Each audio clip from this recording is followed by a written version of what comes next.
From the PEP Radio Newsroom, we have this news about SNAP benefits. It's up to 544 people whether EBT cards will be fully replenished.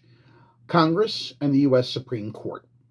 The Supreme Court is expected to rule Tuesday on a request from President Donald Trump and his administration to keep blocking states from providing full benefits, arguing the money might be needed elsewhere.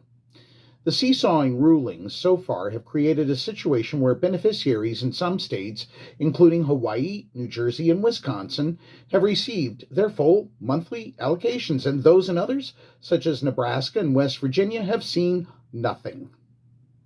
The legal wrangling could be made moot if the U.S. House adopts and Trump signs legislation to end the federal government shutdown quickly.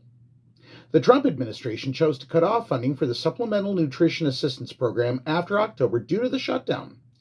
That decision sparked lawsuits and a string of swift and contradictory judicial rulings that deal with government power and impact the food access for 42 million Americans. The administration went along with a pair of rulings from October 31st from judges who said the government must provide at least partial funding for SNAP. It eventually said that recipients would get up to 65% of their regular benefits. But then it balked last week when one of the judges said that it must fund the program fully for November, even if it means digging into funds the government said need to be maintained in case of emergencies elsewhere.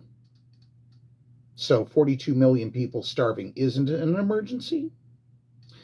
The U.S. Supreme Court agreed to pause that order. An appeals court said Monday that full funding should resume, and that requirement is set to kick in Tuesday night unless the top court takes action again.